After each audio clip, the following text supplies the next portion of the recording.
अस्सलामुअलैकुम जी, मान दियां मौजां जी आया सारे मेरे भरावां होर जी सब ठीक होंगे। अज जी अपनी वीडियो जी आप पिंडां दसांगे कि पिंडां शामा टाइम की करते हैं जी। ए देखो जी चाय पी ले, चाय पीन तो बाद जी हुण असीं जा रहे हैं जी डेरे। तुहानूं दसांगे कि पिंडां टोटल शामा तक किहड़े काम करते की करते हैं, माल कैमें पट्ठे पांदे, शहरां वाले पिंडां वाली जिंदगी कैमें डिफरेंट है। चलो जी जा रहे हैं जी डेरे, तुहानूं विखाने कि की करते हैं पिंडां वाले। देखो जी ठंडा मौसम बनया पिया, हर तरफ खूबसूरत खूबसूरत मंजर। ओए होए ए मेरे पिंड दा दिलकश मंजर। ए देखो जी, ए देखो ए देखो जा रहे हैं हुण ते जाके विखाने कि करते हैं पिंडां वाले। वेले नहीं फिरदे जी सारी दिहाड़ी। ते मेरे चैनल मेरे मतलब वीडियो बनाने का यह मकसद है कि दसीए कि पिंडां वालियां दी जिंदगी किस तरह की, की कम करते हैं तो कैमें तुहानूं दसने जी। इंशाअल्लाह आप जा रहे हैं विखाने जी, डेरे पहुँच आए हैं, तुहानूं दसने कि कम करते हैं पिंडां वाले जी। आ देखो जी हुण आउंदे चाचे मेरे माल बन लिया तो मैं रह गया, मैं माल बन्नना अजे।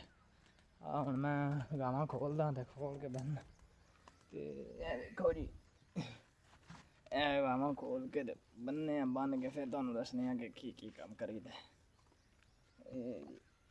बड़ी मेहनत करते पिंडां वाले, शहरां वाले तरह वेला बैक नहीं खाईदा। ये ना कह दो कि हिट करदा है, हिट नहीं करदा। मैं वैसे कहना कि इन्नियां मेहनतां करी दियां पर फिर भी साडी हुकूमत साडा फायदा नहीं सोचती। दस विखाने कि माल बनने तो बाद की करते जी। वेखण दे जे ते हुण चले पट्ठे वड्डे को नहीं ते तूड़ी लैके चले गतावा करते हैं। गतावा जी तूड़ी के उत्ते थोड़ा पानी शानी पा के ते आटा शाटा पा के माल नूं पा छड़ी लैके चलो माल रज जाए तो तुहानूं विखाने कि किस तरह की सोहनी जी खूबसूरत जी जिंदगी पिंडां वालियां दी। देखो जी हर तरफ चहचहाहट, बहुत खूबसूरत जी जिंदगी है। तो तुहानूं विखाने कि चलने जा गतावा शतावा करते हैं। किसी की चुक नहीं जी लियाउण डिया, अपनी चुक्की है। इन्हां ना आख दिओ कि यार किसी की चाक ले हैं, किसी की नहीं चाहिए, अपनी चुक्की है।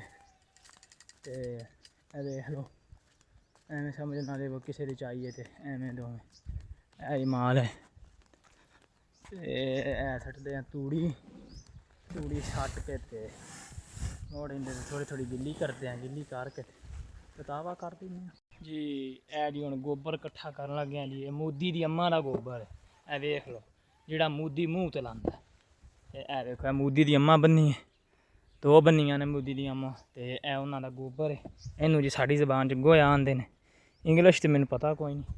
ते ए मैं मोदी दी अम्मा दा गोबर कट्ठा करता आखिए जी मोदी दी अम्मा है मां दे चुड, पता नहीं कैवें दियां गल्लां करदी जी। माल नूं पट्ठे पाउण लगे, गतावा करन लगे। ए वेखो जी गतावा करके ते फिर इन्हां वास्ते जी पट्ठे वड्ढने नूं विखाने तुहानूं ओह भी। ए वेखो जी पट्ठे वड्ढण डे हुण, पट्ठे वड्ढ के ते फिर माल नूं कुतर के पा के तारां कढ के पिंड टुर जाना। है जी दातरी, है पट्ठियां दा टक्क अपना ही, जे किसी दा चोरी नहीं वड्ढण डिया ते अपने ही ने। दिन दा टाइम है वेख लो। ते हुण तुहानूं विखाने अग्गों सारियां वीडियो जी। आपां पट्ठे वड्ढ लेने, हुण पट्ठे कुतर के आपां माल नूं पा के ते जाना आपां पिंड। हुण छोटा जिहा दिन, छोटी जी जिंदगी पिंड वालियां दी। ते एवें दी इनफॉर्मेटिव वीडियो वेखण वास्ते मेरे चैनल नूं सबसक्राइब कर लो ते बैल आइकन दबा लो ताकि तुहाडे तक अगलियां वीडियो पहुँच सकन। हुण आपां पट्ठे कुतर के पा के माल नूं ते आपां पिंड हो जी। हुण धार कड्ढण लगे, धार कड्ढ के आपां पिंड जाना जी। पिंड जा विखावांगे जी छोटी जी जिंदगी अपनी पिंड वाली। आ पट्ठे आपां कुतर लेने, कुतर के हुण पाउण लगे जी माल नूं। ए वेखण डे जी तुसीं, ए वेखो अंदर थोड़ा हनेरा सी ते मैं जी तुहानूं विखा दईए बाहर ते सही जी मौसम। ते ए देखो पट्ठे कुतर ले, हुण पा के आपां पिंड चलने आं। पट्ठे पा लेना आपां इंशाअल्लाह जी। हुण आपां चलने आं पिंड। ए जी छोटी जी लाइफ है पिंड वालियां दी। ते हुण आपां जाना जी पिंड। ए वेखो जी माल नूं पट्ठे पा ले, किड्डा खुश हो रहा माल। तो जी एवें दियां इनफॉर्मेटिव वीडियो नाले दस्सिया करो जी किदां दी मेरी नवां व्लॉगर हाँ जी। एडा पता तो नहीं, दस्सिया करो नाले मैनूं मैं किस तरह दे, नाले कमेंट्स दे दस्सिया करो भी किस तरह दी पिंडां दी लाइफ विखावां, कैवें करां, एवें करां जां उवें करां। जी सारे काम करके जा रहे हैं जी पिंड, धार कड्ढ के। ए वेखो जी ते पिंड जा रहे हैं सारे काम करके, सने कपड़े नहाते हैं शहरी आखणगे जी कैसे किस तरह के गंदे लिबास पहनते हैं जी। इस तरह का नहीं जी, एवें नहा के जाइदा जी पिंड साफ सुथरे हो गए। तो ऐ देख लो जी, जे वेखने ने पिंड वालियां दी जिंदगी दे रंग ते आ जाओ मानी दे संग। इंशाअल्लाह अगली वीडियो च जरूर मिलांगे। तो मेरे चैनल को सबसक्राइब कर लो। ओके।